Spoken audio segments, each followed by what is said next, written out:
رحم اللہ من قرأ الفاتحہ۔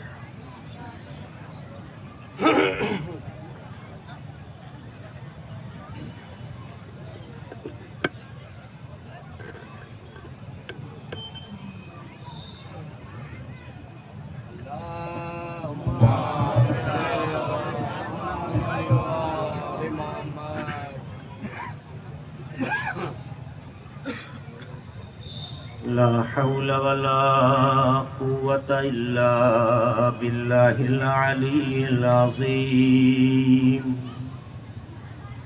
أعوذ بالله من الشيطان الرجيم۔ بسم الله الرحمن الرحيم۔ الحمد لله الذي أرسل رسوله بالهدى ودين الحق ليظهره على الدين كله ولو كره المشركون۔ الصلاة والسلام على سيدنا ونبينا وشفيع ذنوبنا وحبيب قلوبنا وطبيب نفوسنا ومولانا أبي القاسم محمد وعلى أهل بيت الطيبين الطاهرين المعصومين المظلومين الذين أذهب الله عنهم الرجس وطهرهم تطهيرا۔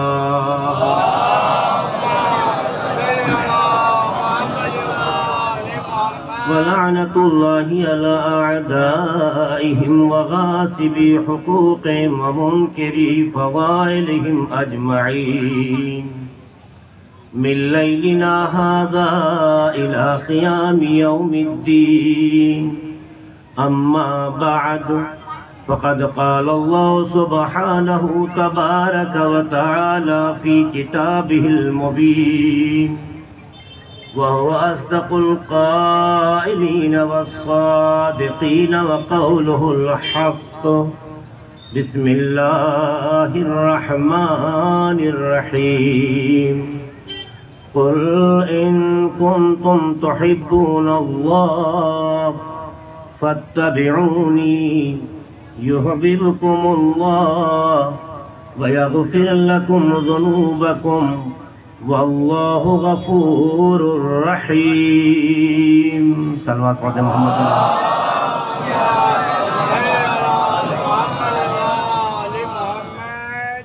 آغاز بیان سے قبل آپ حضرات سے التماس ہے کہ ایک بار سورہ حمد اور 3 بار سورہ توحید کی تلاوت فرما کر یہ مرحومین جن کے نام میں لے رہا ہوں کہ ایصال ثواب کر دیں۔ سید علی احمد ابن احمد حسین و محمد احمد، انیس احمد، پرویز احمد ابن سید علی احمد مرحوم اور ایک شاہ جہاں بیگم۔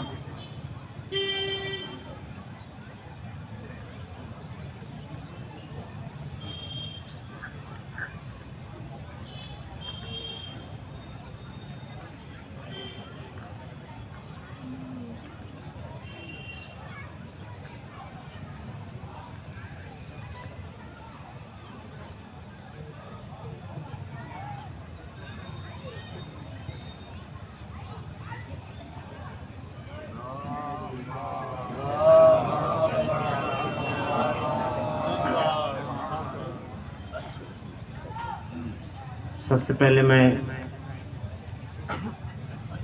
انجمن عباسیہ کے اراکین کا شکر گزار ہوں کہ انہوں نے ہمیں اس خدمت کا موقع عطا کیا اور اہل بیت علیہم السلام سے منسوب بارگاہ میں اہل بیت ہی کی سکھائی ہوئی باتوں کو پیش کرنے کا موقع فراہم کیا۔ ظاہر جو عشرہ مجالس 1983 سے مسلسل منعقد ہو رہا ہو،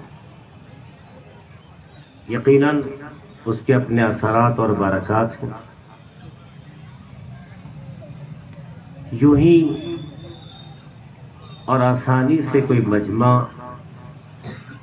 اس طرح اکٹھا نہیں ہوتا جس طرح سے آپ نے انتھک کوششوں کے ساتھ عقیدت مندوں کو یہاں اکٹھا کیا۔ دعا ہے اس فرش اعضا کی برکت سے، اس عبادت کی برکت سے کہ اللہ ہم سب کے توفیقات میں اضافہ کرے۔ دامن وقت میں جتنی گنجائش ہے اسی کے مد نظر کچھ باتیں میں آپ کے حوالے ضرور رکھنا چاہوں گا۔ یاد رہے کہ اللہ نے اس دنیا کا نظام محبت پر قائم کیا ہے۔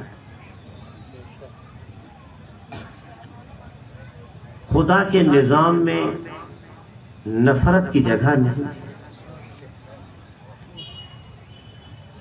نفرت اور بیزاری کے اپنے اصول ہیں، اپنے شرائط ہیں، وہ اپنی جگہ محفوظ ہیں، لیکن نظام قدرت میں جو اللہ نے اصول اور بنیاد کے اعتبار سے کوئی چیز رکھی ہے وہ محبت ہے۔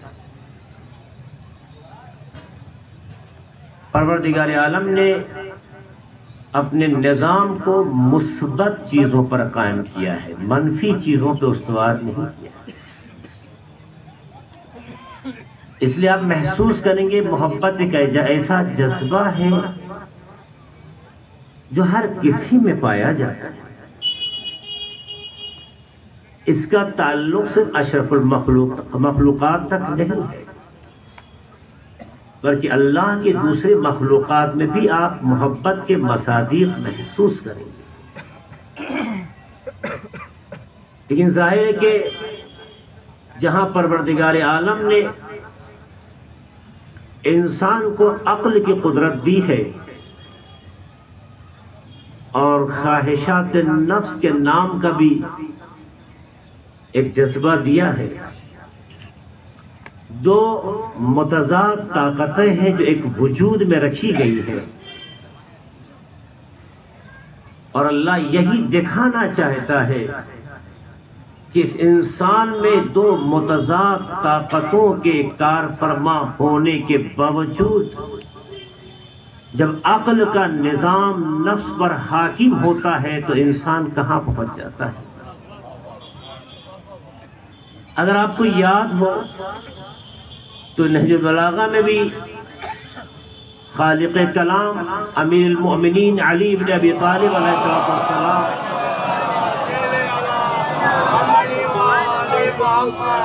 اللہ کے مخلوقات کی جب تقسیم عقل اور نفس کی بنیاد پہ کرتے ہیں تو فرماتے ہیں کہ اللہ کے تین طرح کی مخلوق ہے۔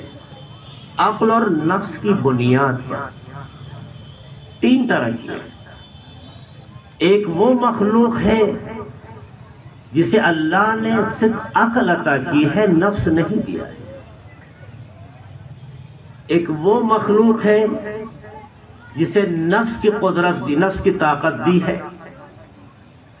اور اسے عقل نہیں دی۔ ایک وہ مخلوق ہے جسے اللہ نے عقل بھی عطا کی اور نفس بھی دیا۔ وہ پہلے مخلوق جسے اللہ نے صرف عقل دی، نفس نہیں دیا، اسے فرشتہ کہتے ہیں۔ فرشتوں کے پاس عقل ہے پر نفس نہیں ہے۔ جب نفس نہیں ہے تو مخالفت کا جذبہ بھی نہیں ہے۔ جب مخالفت کا جذبہ نہیں ہے تو ان کا عمل قابل قدر تو ہے مگر کمال کی نگاہ سے نہیں دیکھا جا سکتا، چونکہ وہ تابع محض ہیں۔ ان کے ہاں سرکشی کا تصور نہیں ہے، بغاوت کا تصور نہیں ہے۔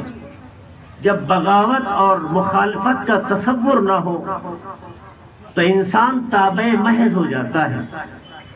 جب تابع محض ہو اس کا عمل قابل قدر تو ہے مگر مرتبے کے اعتبار سے اس کمال پہ نہیں جہاں پروردگار انسان کو متوجہ کرانا چاہتا ہے۔ تو فرشتے ہیں جنہیں اللہ نے عقل کی تو قدرت دی ہے، دولت دی ہے، مگر نفس نہیں۔ اس لیے اللہ نے جس فرشتے کو جہاں معمور کر دیا مخالفت نہیں ہو سکتی۔ قرآن میں اگر سورہ بقرہ میں کچھ واقعات آپ پڑھتے ہیں تو مخالفت کا حصہ نہیں ہے، پروردگار عالم نے جو ان کو تعلیم دی تھی اس کا وہ اظہار ہے، جو اللہ نے علم دیا تھا اس کا وہ مظاہرہ ہے۔ بغاوت فرشتوں میں نہیں ہے، مخالفت فرشتوں میں نہیں ہے، احتجاج فرشتوں میں نہیں ہے۔ کیوں؟ اللہ نے یہ عقل کی دولت صرف اور صرف انہیں عطا کر کے بتایا ہے کہ عقل کا نظام یہی ہے کہ جب عقل ہوتی ہے تو باغی نہیں ہوتی ہے، عقل ہوتی ہے تو سرکش نہیں ہوتی ہے، عقل ہوتی ہے تو مطیع ہوتی ہے۔ تو اللہ نے عقل کی حقیقت کو دنیا کے سامنے پیش کیا کہ جہاں عقل ہے وہاں مخالفت نہیں ہے، جہاں عقل ہے وہاں بغاوت نہیں ہے، جہاں عقل ہے وہاں سرکشی نہیں ہے، جہاں عقل ہے وہاں اطاعت ہے، جہاں عقل ہے وہاں تابعیت ہے، جہاں عقل ہے وہ مولا کے حکم پر اتباع کا جذبہ ہے۔ اللہ بتانا چاہتا کہ پہلے عقل کی افادیت سمجھو تاکہ تمہیں یہ سمجھ میں آئے کہ عقل کے مطالبات کیا ہیں۔ تو اللہ نے ایک موجود ہے جسے فرشتہ کہتے ہیں، انہیں عقل تو عطا کی مگر نفس نہیں دیا۔ دوسری مخلوق جسے اللہ نے نفس تو دیا مگر عقل نہیں عطا کی، اسے جانور کہتے ہیں۔ اسے کیا کہتے ہیں؟ جانور کہتے ہیں۔ جانور کو اللہ نے نفس تو دیا ہے مگر عقل کی دولت نہیں دی۔ نتیجہ دیکھیے جانور کیا کرتا ہے؟ جانور جہاں سے چاہے گزر جائے، اس کے لیے کوئی قانون نہیں ہوتا۔ اس کا مطلب یہ ہے کہ جو کسی قانون کا پابند نہ ہو اسے جانور کہتے ہیں، جو کسی نظم کا پابند نہ ہو اسے انسان نہیں کہتے، جانور کہتے ہیں۔ اس لیے جانور جہاں سے چاہے گزر جائے، آپ کی کھیتی برباد ہو جائے اسے کوئی درد، آپ کے گھر میں گھس جائے اسے کوئی فکر، آپ کی دکان لگی ہوئی ہے اس کی پسند کی کوئی چیز دکھ جائے نظر آ جائے تو اپنی عادت کے مطابق منہ مار دے گا۔ اس کا مطلب یہ ہے جو کسی کے گھر میں بغیر اجازت داخل ہو، جو کسی کے گھر میں بغیر اجازت داخل ہو وہ جانور ہے، جو کسی کی کھیتی میں کھیت میں بغیر اجازت کے گھس جائے وہ جانور ہے، جو کسی کے مال پر بغیر مالک کی اجازت کے کھانا شروع کر دے وہ جانور ہے۔ اپنی زندگی کو اس معیار سے ہمیں سب کو سمجھنا ہوگا، کہیں ایسا تو نہیں ہے ہم سمجھتے خود کو انسان ہو مگر کام ایسا کرتے ہو جو جانور کا مزاج ہوتا ہے۔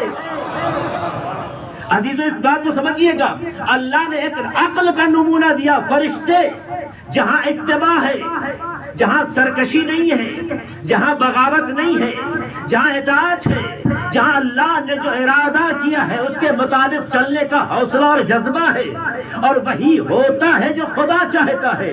اس کا مطلب یہ ہے عقل باغی نہیں ہوتی۔ اب اگر تاریخ میں کہیں بغاوت نظر آئے تو اسے عقل کا نتیجہ نہ سمجھنا، نفس کا اثر سمجھنا۔ میں ظاہر اشارے ہی کروں گا چونکہ قابل درک مجمع ہے، قابل فہم مجمع ہے، پڑھا لکھا مجمع ہے۔ ظاہر ہے کہ علی گڑھ یونیورسٹی کے کیمپس میں گفتگو ہو رہی ہے تو یہاں کہتے ہیں عاقل کے لیے العاقل یکفیہ الاشارہ، عاقل کے لیے اشارہ کافی ہے۔ اگر اس کی وضاحت دی جائے تو پھر عاقل اور اس کے جو عاقل نہیں ہے دونوں میں فرق کیا ہوگا، سمجھدار اور ناسمجھ میں فرق کیا ہوگا۔ تو میں وہ باتیں جو کہنا چاہتا ہوں یاد رکھیے گا، جو بغیر اجازت کسی کے گھر میں گھس جائے وہ انسان نہیں جانور۔ تاریخ کے صفحات میں پڑھیے، اگر مدینہ کی سرزمین پہ کسی کے گھر میں بغیر اجازت کو داخل ہوا ہو تو وہ انسان نہیں ہے۔ سلام پڑھ دے محمد وآل محمد پر۔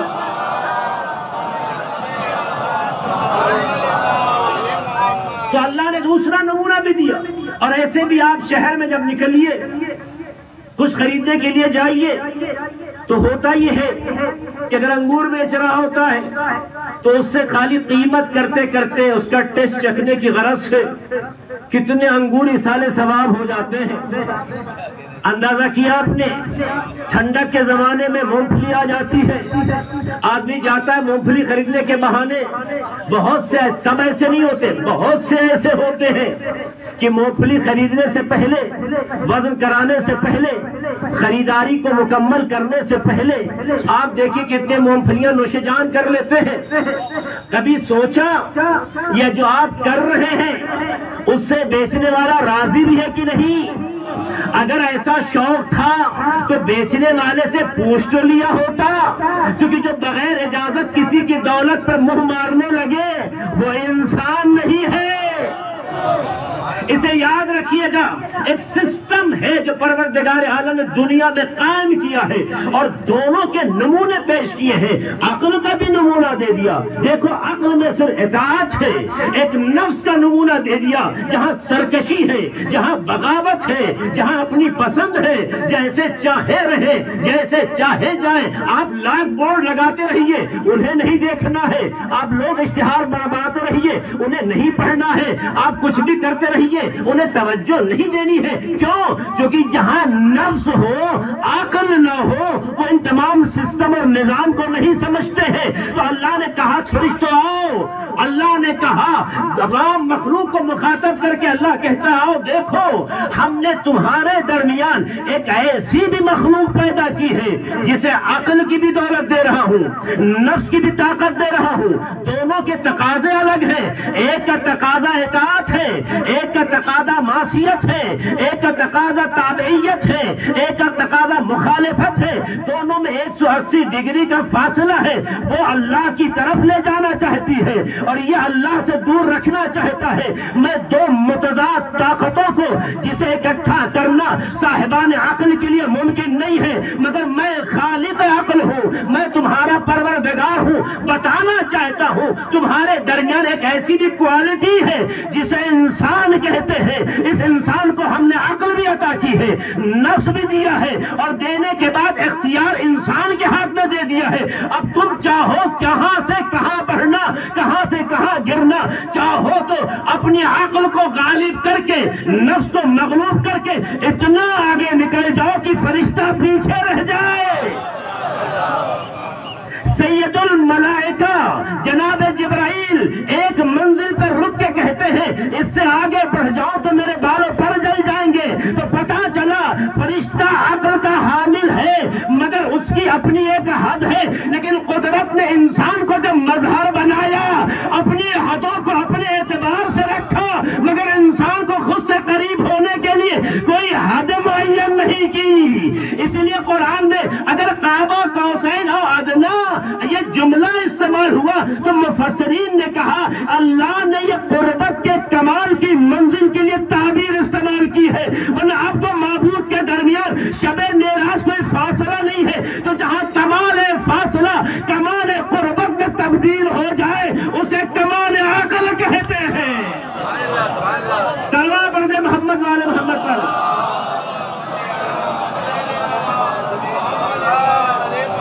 یہ ایک منزل ہے عقل کے صحیح استعمال پر نفس کے ہوتے ہوئے۔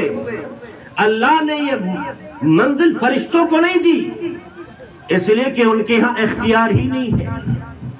انسان کو اختیار دیا، کیا کرنا چاہتے ہو؟ جو کرنا چاہتے ہو کرو۔ کتنا پروردگار کو اپنے انسان پر اعتماد ہے، کتنا بھروسہ ہے۔ آپ تمام حضرات پڑھے لکھے ہیں، آپ کسی کو اتنی کھلی چھوٹ دیتے ہیں؟ میں تمہیں اپنی جگہ لا رہا ہوں، میں تمہیں اپنی جگہ بٹھا رہا ہوں، میں تمہیں اپنی نمائندگی دے رہا ہوں، میں تمہیں اپنی کچھ ذمہ داریاں حوالے کر رہا ہوں۔ اختیار ہے، جو چاہو کرو۔ آپ کسی کو دیتے ہیں اختیار اتنی آسانی سے؟ اسی کو یہ اختیار دیتے ہیں جس پر آپ کو بھروسہ ہو، جس پر آپ کا اعتبار ہو، جس پر آپ کے ذہن کو یہ اطمینان ہو کہ یہ وہی کرے گا جو میں چاہتا ہوں، یہ ویسے ہی آگے بڑھے گا جیسے میں پسند کرتا ہوں، یہ سسٹم کو ویسے ہی آگے لے کے جائے گا جیسا میرا طریقہ ہے۔ آپ اپنی ذہنیت کے اعتبار سے، اپنے انسانی حوصلے جذبے کے اعتبار سے آپ ہر کسی کو اپنے اختیارات حوالے نہیں کرتے۔ حوالے کرنے سے پہلے اس کے اندر ظرفیت کو محسوس کرتے ہیں، اور جب محسوس کرتے ہیں تبھی اسے یہ اعتبار دیتے ہیں، ورنہ کسی کو لا کر اپنی جگہ بٹھا دینا یہ آسان ہے، مگر اختیارات دینا آسان نہیں ہوتا ہے۔ عزیزو، پروردگار نے خدائی کسی کو نہیں دی ہے، اور نہ وہ دے سکتا ہے، کیونکہ اس کا ایک نظام ہے۔ خدا اس کی ذات، کوئی خدا نہیں ہو سکتا ہے، لیکن خدا نے اپنے مظہر اس کائنات میں بنایا ہے۔ کسے بنایا ہے؟ انسان کو بنایا ہے۔ اس انسان میں اس نے نہیں کہا میں سید کو بناؤں گا، غیر سید کو نہیں بناؤں گا، میں فلاں کو بناؤں گا، میں فلاں کو نہیں بناؤں گا۔ انسان کو اللہ نے مظہر بنایا۔ جب مظہر بنایا تو اختیار بھی اتنا دے دیا کہ تمہارے اعتبار سے وہ اختیار لامحدود ہے، اس کے اعتبار سے محدود ہے، کیونکہ وہ خدا ہے، اس سے بڑا اختیار کسی کا نہیں ہو سکتا ہے، اس کا اختیار لامحدود ہے، اور بقیہ کسی کا اختیار لامحدود نہیں ہے، مگر انسانی حدود میں، انسانی تصور میں انسان کے اختیار کی حد نہیں رکھی ہے۔ کہا تم کتنا آگے بڑھنا چاہتے ہو، کتنا کمال حاصل کرنا چاہتے ہو، کتنا ترقی کرنا چاہتے ہو، کتنا بلند ہونا چاہتے ہو، جتنا تم کوشش کرتے جاؤ گے ہم بلندیوں کو طے کراتے چلے جائیں گے۔ جہاں تم تھک جاؤ یہ تمہاری عاجزی ہے، میں تمہارے کمال کو روکنے والا نہیں ہوں۔ یہی وجہ ہے انسان نے اپنی اسی عقل کا استعمال کر کے مختلف علوم کا سہارا لے کے، آپ اسی انسان کو دیکھیے، چاہے وہ ہندو ہو، چاہے وہ مسلمان ہو، چاہے وہ یہودی ہو، چاہے وہ عیسائی ہو، چاہے وہ کسی مسلک کا ہو، چاہے وہ کسی فرقے کا ہو، اللہ نے کبھی کہا تم مسلمان ہو تبھی ترقی کر سکتے ہو، غیر مسلموں تو ترقی نہیں کر سکتے ہو۔ اگر تمہارے پاس اسلام ہے، مذہب دین اسلام ہے، تو پھر تم جو ہے کچھ کر سکتے ہو، کہیں بڑھ سکتے ہو، لیکن کسی اور مذہب کے تم تابع ہو تو آگے نہیں بڑھ سکتے ہو۔ نہیں، ایسا نہیں ہوا ہے، کیونکہ اللہ نے انسان کو مظہر بنایا ہے۔ انسان کو جب مظہر بنایا ہے، یہ اس کے گھر کی تربیت ہے، اس کے خاندان کی تعلیم ہے کہ اسے کدھر لے کے چلا جائے۔ یہ انسان کا اپنا اپنا سلیقہ ہے۔ خدا نے کسی کو گمراہ نہیں کیا ہے، خدا نے کسی کو ضائع نہیں کیا ہے، خدا نے اپنا مظہر بنایا ہے۔ کون اس مجمع میں ایسا باپ ہے جو یہ کہہ دے میں اپنے بیٹے کی تباہی پسند کرتا ہوں، میں اپنے بیٹے کو گمراہ کرنا پسند کرتا ہوں، میں اپنے بیٹے کو بھٹکنا پسند کرتا ہوں؟ ہر باپ میں یہ جذبہ ہوتا ہے اپنے بیٹے کو بہتر سے بہتر بنایا جائے۔ تو عزیزو، جس نے انسان کو وسیلہ خلقت قرار دیا، جب اس میں یہ جذبہ پایا جاتا ہے کہ اپنی اولاد کو بہتر سے بہتر بنائے، تو جو حقیقی خالق ہو وہ مخلوق کو کیسا بنائے گا؟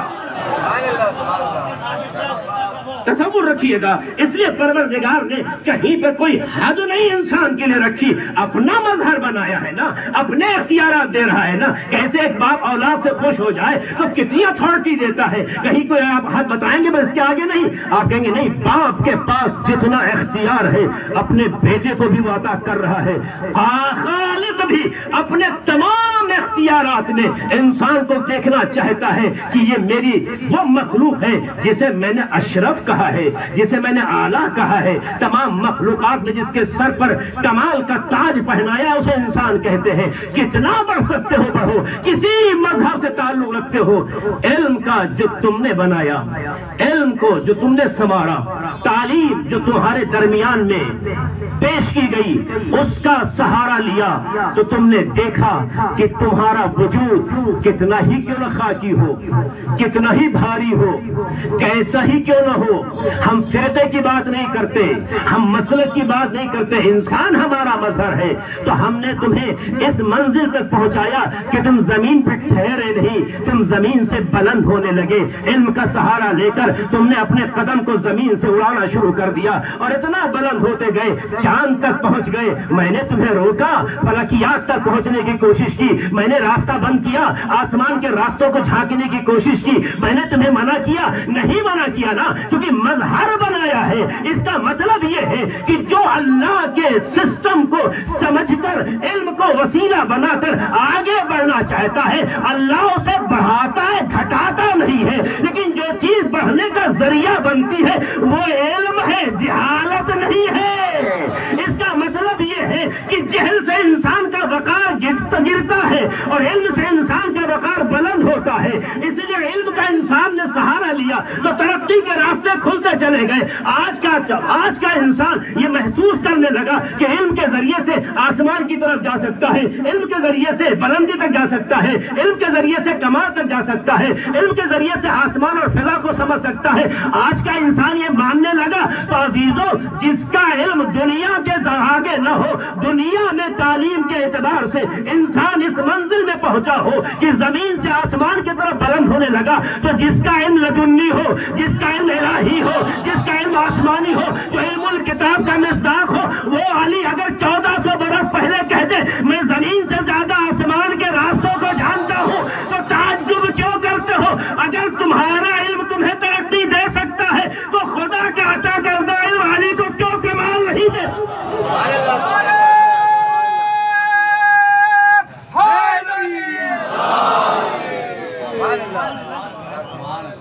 مل جل کے سلوات پڑھ دے محمد علیہ محمد۔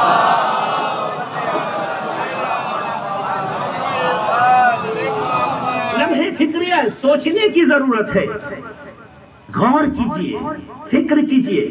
پروردگار نے آپ کو مظہر بنایا ہے، جو اس مظہریت کی لاج رکھتے ہیں ان کے لیے راستے کھلے ہوئے ہیں۔ جو اس مظہریت کی لاج رکھتے ہیں، میرا موضوع نہیں ہے اس لیے میں آگے نہیں بڑھنا چاہتا، رکنا چاہتا، ان کے لیے راستے کھلے ہوئے ہیں۔ اس لیے کہ اگر مظہر ہو جائے تو خدا یہ قدرت دے رہا ہے، اس کی اپنی ذاتی نہیں ہے۔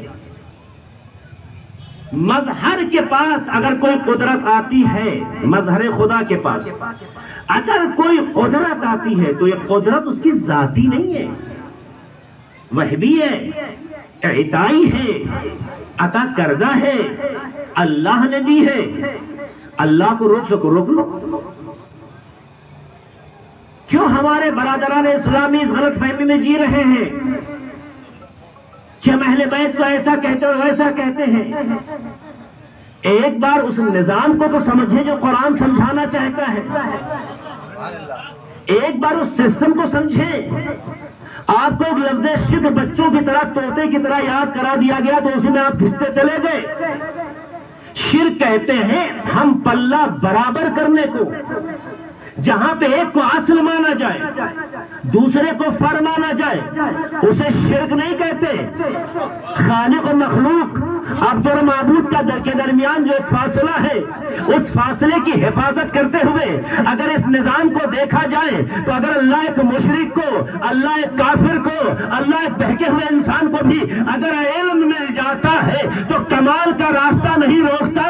تو جو اللہ کے مظہر ہونے میں اس معیار پر کامل اترے ہو جو خدا ارادہ کرتا ہو، تو اگر ان کے درجے بلند ہو جائے، ان میں کمال پیدا ہو جائے، ان میں کمال کی مراتب دکھائی دے تو آپ کو تکلیف ہوتی ہے۔ ارے تکلیف کے بجائے کوشش کی ہوتی خود میں وہ جوہر پیدا کرنے کی، تو بجائے برے ذہن سے سوچنے کے تم یہ سوچنے مجبور ہو جاتے جب ہم ایسے گنہگار اتنے اچھے بن سکتے ہیں تو جنہیں خدا نے معصوم بنایا ہے وہ کتنا باکمال ہو جائیں گے۔ کبھی اس نگاہ سے بھی سوچیں، تنگ نظری کیوں؟ رٹو طوطا کی طرح شرک شرک شرک شرک لفظ پڑھا دیا گیا۔ ایک بار شرک کا مطلب بھی تو سمجھے ہوتے، خدا کے برابر کوئی نہیں ہو سکتا، خدا کے برابر کوئی نہیں ہو سکتا، پر خدا جسے چاہے کمال عطا کر سکتا ہے، مگر خدا آپ کی مرضی سے چلتا ہے، آپ کی مرضی سے چلتا ہے۔ میں کل بتاؤں گا آپ کی مرضی سے بھی چل سکتا ہے، بشرطے آپ اس کی مرضی پر اپنی مرضی کو نہ تھوپیں، بلکہ اس کی مرضی کو اپنی مرضی پہ اتنا غالب کر لیں کہ آپ کی پسند وہی بن جائے جو اس کی پسند ہو۔ تو اب تک آپ سوچتے رہے کہ تو کیا چاہتا ہے، اب تک آپ سوچتے رہے تو کیا چاہتا ہے، لیکن جب آپ اس کی مرضی کو اپنی مرضی پہ غالب کر لیں گے، اس کی پسند کو اپنی پسند پہ غالب کر لیں گے، اس کے علاوہ کسی کے بارے میں سوچیں گے نہیں، وہ کیا چاہتا ہے اس سے ہٹ کے کچھ آپ ارادہ نہیں کریں گے، تو ایک منزل وہ آئے گی، وہ کہے گا بتا تیری رضا کیا ہے۔ تو یہ معاملہ محبت کا ہے۔ محبت کی دنیا میں یہ نسبت تبدیل ہوتی ہے، تبدیل اس طرح سے ہوتی ہے، ایک وقت ہوتا ہے ہم محبت کرتے ہیں، محب کہلاتے ہیں، خدا محبوب ہوتا ہے، لیکن ایک منزل ایسی آتی ہے خدا محب بن جاتا ہے، ہم محبوب ہو جاتے ہیں۔ ایک سلوات پڑھ دے محمد والے محمد پر۔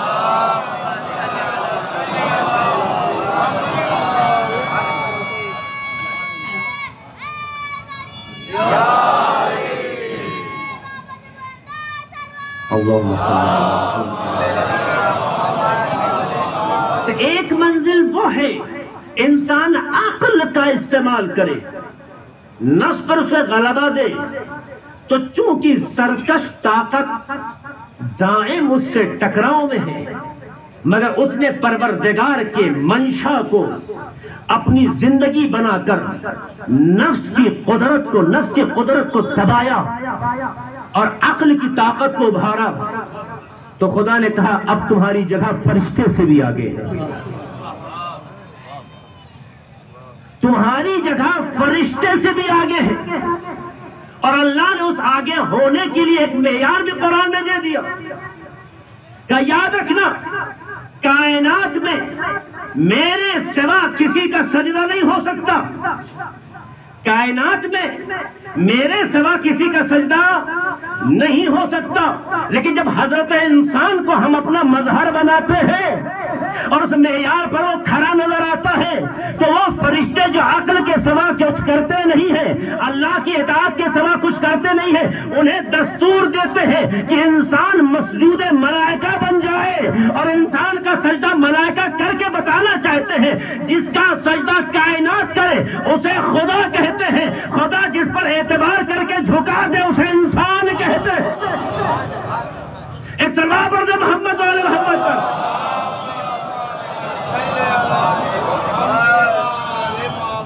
مگر یہ باتیں قرآن میں نہیں ہے، قرآن میں ہے یا نہیں ہے، اس کو سمجھے جا کے۔ اب کہیے شرک وہ خدا کا حکم ہے، وہ خدا کی پسند ہے، خدا جو دستور دے اس کے خلاف آپ نہیں جا سکتے۔ انسان کو اس لیے کہا سجدہ جناب آدم کا نہیں ہے، آدمیت کا ہے، انسان کا نہیں ہے، انسانیت کا ہے۔ تمام مفسرین کے نظریات کو ایک لفظ میں نے کہہ دیا ہے، اللہ فرد بشر کا سجدہ نہیں کراتا، آدمیت عنوان، انسانیت عنوان۔ اللہ یہ بتانا چاہتا ہے کہ دیکھو مراتب میں تم سے آگے نکلنے والا اتنا معیاری ہو جاتا ہے کہ میں پسند کرتا ہوں کہ تم اس کا سجدہ کرو۔ لیکن یہ ہر کسی کے لیے نہیں ہے، آدمیت کے لیے، فرد کے لیے نہیں ہے، اسے کسی فرد کا سجدہ جائز نہیں ہے۔ ایک سلوات پڑھ دے محمد والے محمد۔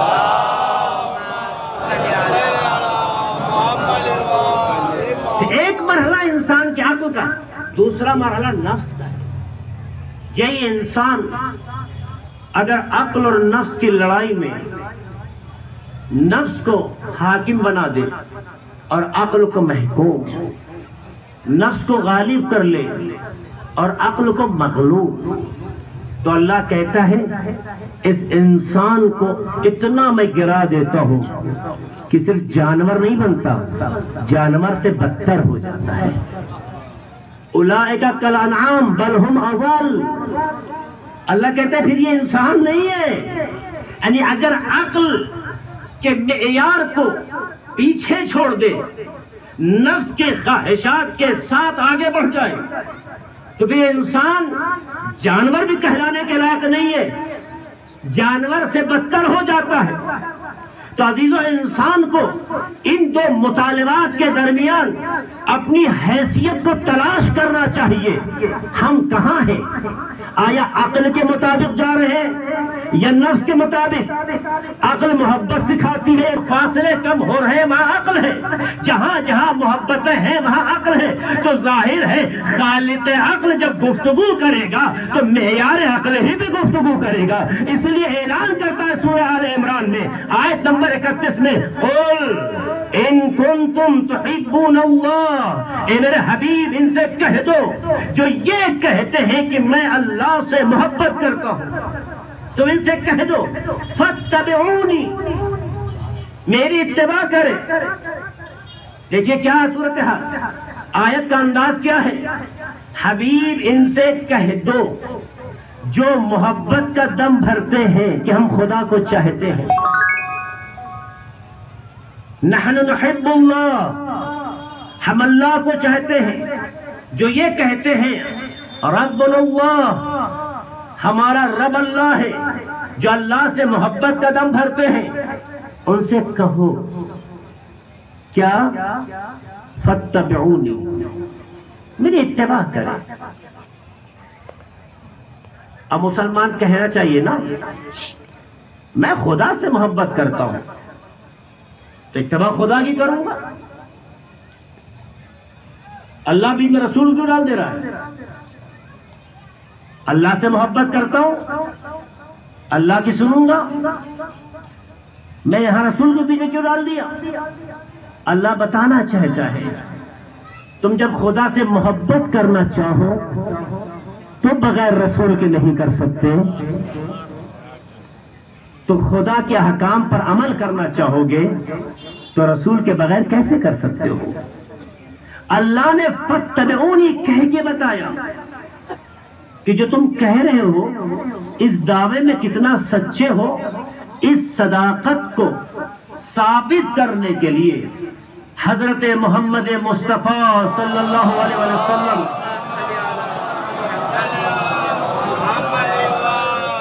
کی اتباع، ان کی اطاعت ضروری ہے۔ اس لیے کہا گیا کہ محبت کے مراحل ہیں، ایک زبانی ہے، ایک عملی ہے، ایک مکتوب نوشتاری ہے۔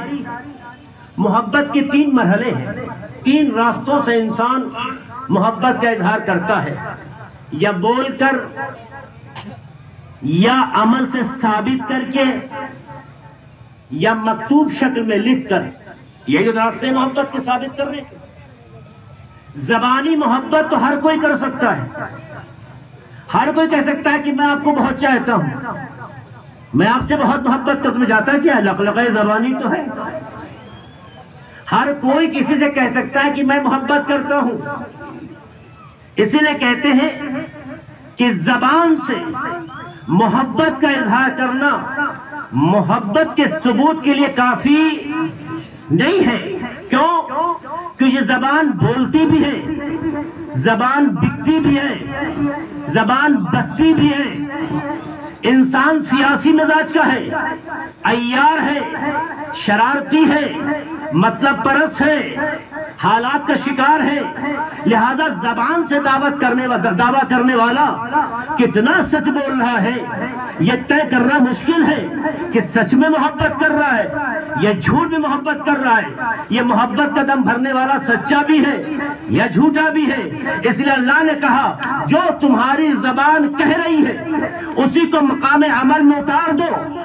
فاتبعونی زبانی محبت کو نہیں کہتے، عملی محبت کو کہتے ہیں۔ اللہ کہنا چاہتا ہے جو زبان بولے کردار وہی کرنے لگے اسی کو حقیقی محبت کہتے ہیں۔ ایمان بھی اسی کو کہتے ہیں، جو زبان اعتراف کرے عمل اسی کا ثبوت دینے لگے۔